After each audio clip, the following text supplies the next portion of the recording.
अस्सलाम वालेकुम फ्रेंड्स, आज हम डिस्कस करेंगे ग्रेवयार्ड पोइट्स को। और दूसरा जो टॉपिक है हमारा वो है कविलियर पोइट्स। तो ग्रेवयार्ड पोइट्स और कविलियर पोइट्स ये हिस्ट्री ऑफ इंग्लिश लिटरेचर में ये गुज़रे हैं, तो आज हम इनको डिस्कस करेंगे। सबसे पहले हम ग्रेवयार्ड पोइट्स को डिस्कस करते हैं। ग्रेवयार्ड पोइट्स वो शायर थे जो कि 1750 के बाद हिस्ट्री ऑफ इंग्लिश लिटरेचर में आते हैं, और इनका मेन मकसद ये था कि ये अपनी पोइट्री के अंदर मौत को शो करते हैं, डीके को शो करते हैं। डीके का ये मतलब होता है कि मरने के बाद इंसान का जो जिस्म है वो किस तरह से गल सड़ जाता है, ये उसके बारे में लिखा करते थे।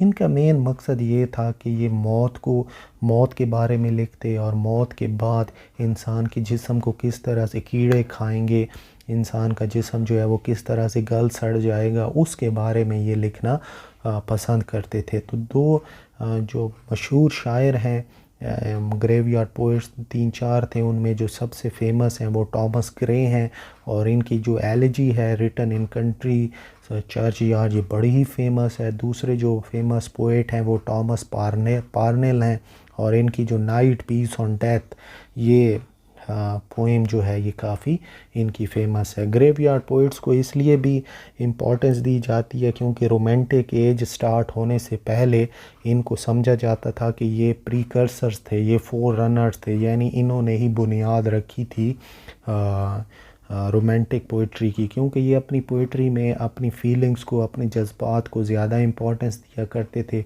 तो यहाँ पर तो यही फोर रनर्स भी माने जाते हैं रोमांटिक मूवमेंट के।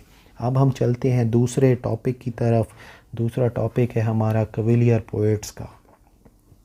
कविलियर पोइट्स को समझने से पहले हमें थोड़ा हिस्ट्री में जाना होगा, और हिस्ट्री में अगर हम पढ़ें तो हमें ये बात पता चलेगी कि 1642 ये साल है 1642 का।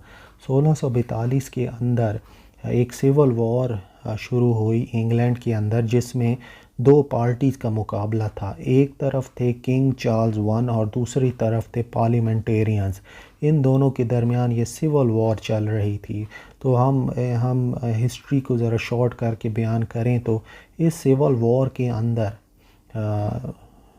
कौन जीता था, हमें अगर हिस्ट्री पढ़ें तो हमें ये बात पता चलेगी कि ओलिवर क्रोमवेल जो कि पार्लियामेंट की तरफ से लड़ रहे थे, उन्होंने किंग चार्ल्स वन को हरा दिया, और उन्होंने फिर किंग चार्ल्स वन को कैद कर लिया, और बाद में 1649 में किंग चार्ल्स वन का सर कलम कर दिया गया था।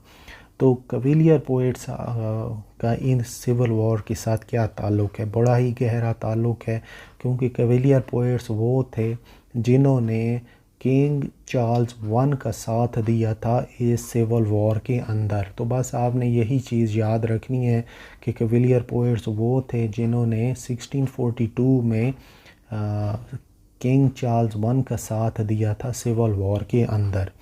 अब ये जो कविलियर पोइट्स थे ये किन टॉपिक्स के ऊपर लिखा करते थे? ये लिखा करते थे जो अपनी महबूब की खूबसूरती है उसके ऊपर ये लिखा करते थे, ये विज़डम, उसकी जो अक्लमंदी है, जहानत है, उसके ऊपर ये लिखा करते थे। इनकी शायरी के अंदर बहुत ज़्यादा आपको विट मिलेगी। विट का मतलब है हाजिर जवाबी, या बहुत ही खूबसूरत डायलॉग्स आपको, या बहुत ही ज़्यादा हाजिर जवाबी आपको मिलेगी इनके पोइट्री के अंदर। छोटी छोटी लाइन के अंदर जब डीप थॉट आप बयान करते हैं, जिस तरीके से child is a father of man और इस तरह की बातें, तो ये सारी विट के अंदर ही आ जाती हैं। तो फेमस जो पोइट हैं वो हैं रॉबर्ट हैरिक, और दूसरे जो फेमस पोइट हैं वो हैं रिचर्ड लवलेस, और तीसरे नंबर पे जिनका जो नाम आता है वो टॉमस क्रू हैं। तो ये 3-4 पोइट्स हैं जो बहुत ज़्यादा फेमस हैं। इनमें जो रॉबर्ट हैरिक थे उन्होंने अपनी पोइट्री के अंदर कार्प डियम का कंसेप्ट दिया। कार्प डियम का ये अगर आप डिक्शनरी में देखें तो इसका ये मतलब होता है सीज़ द डे, यानी अपने मौके से फ़ायदा उठाएं। इसका मेन मकसद ये था कार्प डियम के ज़रिए रॉबर्ट हैरिक ये मैसेज दे रहे थे लड़कियों को कि जब आप पे जवानी का वक्त आए तो उसका भरपूर फ़ायदा उठाएं, और जवानी के वक्त को आप ज़ाया मत करें।